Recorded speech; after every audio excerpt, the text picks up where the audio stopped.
هو ينفع تغير حياتك في شهر؟ يعني ايه اساسا تغير حياتك لو هتعمل ده في مدة قصيرة زي شهر واحد؟ طبعا حياتك مش هتتغير في شهر، يعني مش يوم 1 مايو هتبقى انسان ويوم 1 يونيو هتبقى انسان تاني، بس ممكن تبدأ خطة لتغيير حياتك في شهر. لو استمريت عليها وقت كافي تلاقي حياتك فعلا اتغيرت بعد 6 شهور او سنة، وده بالظبط موضوع فيديو النهاردة.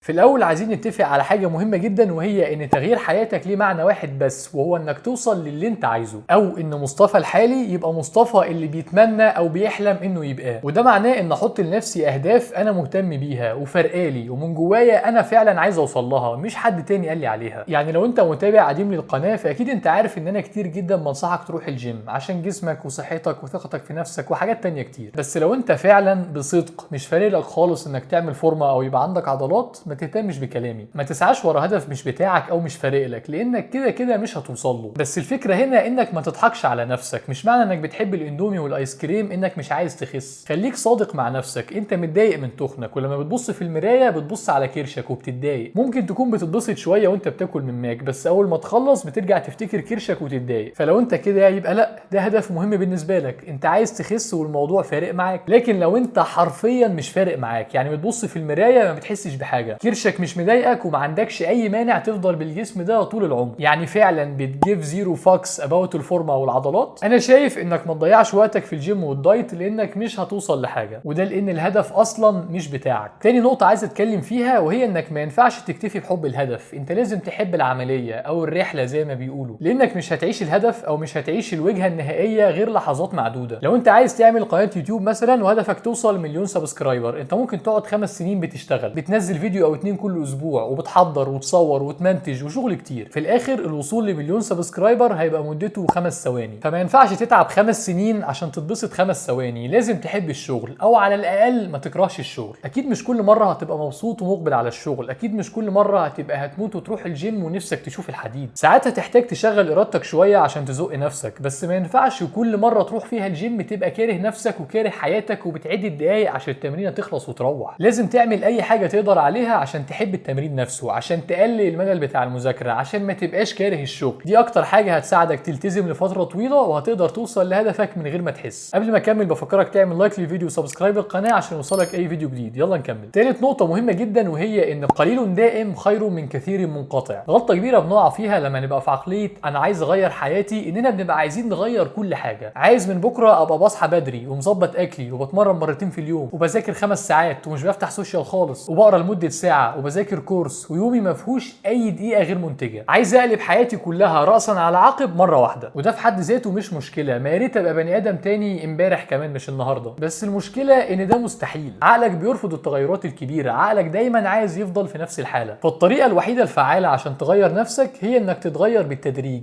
تاخد خطوات صغيره. عشان كده انا شايف انك ما تركزش في اي وقت من الاوقات على اكتساب اكتر من عاده واحده بس جديده. يعني لو عايز ابدا تمرين مثلا، عايز اروح الجيم، يبقى ما اغيرش اي حاجه تانية في يومي غير اني بروح الجيم، وكل حاجه تانية زي ما هي، بنظام اكلي ونظام نومي كل حاجه، واستمر كده شويه لحد ما اتعود على الجيم، ومروح التمرين ما يبقاش تقيل على قلبي. الشويه دي هتختلف من حد للتاني، في ناس بتحب الجيم في اسبوعين، ناس بتحبه في شهر، كل واحد ليه الفتره بتاعته. المهم انك ما تغيرش اي حاجه تانية لحد ما تثبت العاده دي، وبعد ما تثبت معاك ابدا بقى ظبط نومك او ظبط اكلك او ايا كان اللي محتاج تعمله. لو انت مثلا مش بتغسل سنانك وعايز تبدا تغسلها، مش لازم تعمل روتين مسائي بتحط فيه 15 حاجه على وشك قبل ما تنام. خد الموضوع بالتدريج، اسبوعين او 3 بتغسل سنانك وممكن تغسل بقك بغسول بس كده، وبعد ما تتعود على الموضوع ويبقى طبيعي بالنسبه لك ابدا اضيف حاجات تانية. الموضوع ده بيمشي في كل حاجه على فكره. لو عايز تبقى دحيح مش هينفع تلزم نفسك ب7 ساعات مذاكره من اول يوم. لو عايز تقرب من ربنا اكتر ما ينفعش تنتقل مره واحده من انك ما بتصليش خالص لانك بتصلي الفروض والسنن الرواتب والضحى وقيام الليل وبتقول اذكار الصباح والمساء. خد الموضوع بالتدريج خطوه خطوه، ابدا بالفروض وحاول تلتزم بيها شويه، بعد كده زود السنن، كمان شويه زود اذكار الصباح والمساء، كمان شويه زود قيام الليل. ما تاخدش الموضوع بالدراع عشان هتزهق، وبنسبه كبيره جدا جدا هتبطل كل حاجه. انا عارف ان في اغراء قوي انك تغير كل حاجه عشان تبقى بني ادم تاني في اسرع وقت، وعلى الورق الكلام ده مظبوط. انت ليه تاخد 6 شهور عشان تكتسب كام عاده وانت ممكن تعملهم في اسبوع واحد؟ بس على ارض الواقع انت بقالك كام سنه بتحاول تروح الجيم او بتحاول تلتزم بروتين ثابت او بتحاول تكتسب اي عاده مهمه بالنسبه لك؟ كتير، وحاولت كتير بالطرق الفاشله انك تخش بصدرك مره واحده. للاسف وللاسف كل مره كنت بتزهق بعد اسبوع او اسبوعين او 3 بالكتير وبتوقف كل حاجه. جرب المره دي بطريقه مختلفه يمكن تظبط معاك. رابع نقطه وهي الخطه العمليه بتاعتك، ازاي نطبق الكلام ده على ارض الواقع. اول خطوه انك تمسك ورقه وقلم وتكتب الاهداف الخاصه بيك انت اللي فعلا فارقالك، اللي هتتبسط قوي لو حققتها وهتتضايق جدا لو ما عرفتش توصل لها. لو ما عرفتش تعمل دي ممكن تكتب انت عايز توصل فين، انت عايز تبقى فين بعد سنه او بعد 5 سنين في كل حاجه بقى، في حياتك العمليه، في صحتك، في حياتك الدينيه، في حياتك الاجتماعيه وعلاقاتك، في كل جوانب حياتك. بعد كده عايزك تمسك اهم كام نقطه فيهم وتحولهم لعاده يوميه او شبه يوميه. يعني لو الهدف ان اعمل فورمه يبقى العادات ان اروح الجيم 3 أو 4 مرات في الاسبوع وان التزم بنظام غذائي. لو الهدف انك تطلع الاول على دفعتك او على مدرستك يبقى العاده هي انك تذاكر كل يوم مثلا 4 أو 5 ساعات. لو هدفك انك تبقى اشيك يبقى العاده الاساسيه هي انك توفر من فلوسك جزء عشان تقدر تجيب قطعه لبس جديده كل شهر او شهرين. بعد كده مطلوب منك تشوف العاده دي مقبوله بالنسبه لك او مقدور عليها ولا تقيله قوي على قلبك ومش طايقها. هديك مثال، انا عايز اوصل لوزن في تمرين البنش بريس او البار المستوي 120 كيلو 1 ريب ماكس، يعني عده واحده. الخطه المناسبه لده ممكن تكون ان العب بنش بريس مرتين في الاسبوع بتوزيع احمال معين بجدول همشي عليه. بس لو انا ما بحبش تمرين البنش بريس نفسه قوي، يعني كل مره بلعبه ببقى متضايق ومتقدر، يبقى ممكن العب بالبار مره وبالدمبل مره، ممكن ادخل تفريعات تانية انا بحبها، ممكن اعمل اي تعديل يخليني مبسوط اكتر وانا بتمرن. حاول تعدي الاكشن بتاعك بحاجه مش بالضروره تبقى ممتعه جدا، بس على الاقل ما تبقاش ممله جدا او تقيله على قلبك. يعني خلينا واقعيين، لو كل حاجه بتعملها في يومك ممله وسخيفه ومقرفه غالبا هتزهق وهتبطل وهترجع لعاداتك القديمه. وحتى لو ما زهقتش، ايه الحلو في انك تقعد سنه كامله تعبان وشارب المر وشايل الهم ومتحنضل وطافح الكوته عشان توصل لنجاح هتتبسط بيه 5 دقايق واول ما توصل له هتحط لنفسك هدف تاني؟ هي دي حياه. خامس نقطه وممكن تحس بشويه تضاد بينها وبين النقطه اللي فاتت، وهي ان الحياه مش دايما هتبقى مريحه ومسليه. انت ممكن تخلي الموضوع اسهل شويه، بس في نهايه اليوم اي هدف كبير هيحتاج منك مجهود وتضحيات، ولازم هيبقى في ايام نفسك فيها مش رايحه للمذاكره او مش عايز تروح الجيم او مش قادر تقرا النص ساعه اللي محتاج تقراها. فالحل هنا ببساطه انك تتجاهل الصوت اللي بيقول لك ما تعملش، اللي بيقول لك مش لازم النهارده، اللي بيقول لك ناخد ريست ونبدا من بكره على نظافه. ما دام انت خلاص عارف ان مروح الجيم كويس ليك وعامل خطه، يبقى حاول على قد ما تقدر انك تلتزم بيها. وعلى فكره عمرك ما هتندم وانت مروح وتقول يا ريتني ما رحت الجيم او يا ريتني ما ذاكرت النهارده او انا ايه اللي خلاني التزم بالدايت. دايما الندم بيحصل لما ما تعملش اللي انت عارف كويس انك المفروض تعمله. سادس واخر نقطه هي اني مش عايزك تستهين بقوه العادات الصغيره. انت متخيل لو كل شهر مسكت عاده واحده بس والتزمت بيها وخليتها جزء من شخصيتك، بعد سنه بعد 12 شهر هتبقى فين؟ انت متخيل لو قدرت تضيف ليومك 12 عاده مفيده ومهمه، زي انك تتعلم كل يوم ساعه في مجالك او انك تروح الجيم او تقرا او تظبط اكلك او تعمل اي حاجه تاني نفسك تعملها، انت متخيل بعد سنه هتبقى وصلت لايه؟ حلو قوي. يبقى ايه المطلوب منك دلوقتي؟ المطلوب انك تمسك ورقه وقلم وتكتب نفسك توصل لايه بعد سنه في كل جوانب حياتك، وبعد كده اختار عاده واحده هتساعدك توصل لكل هدف، عاده تقدر تعملها كل يوم او بشكل منتظم. وبعد كده عايزك تختار من كل العادات دي عاده واحده بس تلتزم بيها الشهر ده. ممكن تكون عاده انت شايف انها تافهه زي انك تشرب 4 لتر ميه في اليوم او انك تغسل سنانك الصبح وبالليل. معلش تعال على نفسك والتزم بالعاده دي لحد ما تتعود عليها وتتاكد انها بقت جزء من شخصيتك، وبعد ما ده يحصل خش على العاده اللي بعدها. دي الطريقه اللي بجد تقدر تغير فيها حياتك خلال شهر او 6 شهور او سنه. slow and steady wins the race. شكرا لحسن استماعكم.